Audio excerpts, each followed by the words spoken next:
Of sensitivities and speaking of potential collaboration and opportunities, a lot has happened over the last few years between India and the US, even in issues like defense collaboration and so on and so forth. What would you put your money on in terms of forward movement, continuity, perhaps even some announcements this time around?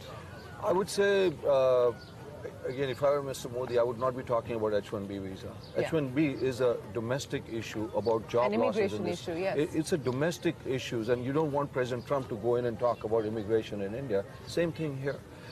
You need to talk about how India can help Mr. Trump achieve a 4% growth. 4% growth can only be achieved if America can get the best and brightest. Today, there are serious shortages of people in Silicon Valley, in Boston, and others. So he should be talking about how can I help you achieve your 4% growth through innovation. And our demographics can fit in there, not about H-1B or others, about how two countries can collaborate on innovation. So that would be one. I would look at defense, obviously, as a continuing thing. Because even though Mr. Modi has a Make in India and US has a, America first, great again, yes. etc.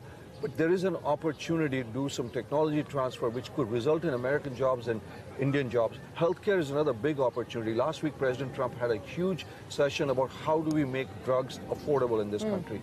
A large portion of generic drugs in the world today come from India. And this would be another big area of collaboration. This is one of his hallmarks, especially with veterans, providing them cheap medicine. So look at the things that he has promised in his campaign. Work them one by one and see if there is a synergy there. And then talk about the jobs that Indian companies are creating. Infosys had an announcement of 10,000 people there. Yes. There has been no mention because when you look at leaders from across the world, they come in and they first talk jobs, jobs, jobs. This president, right across, thinks jobs, jobs, jobs. And if you can't talk that, then his attention span is not as great.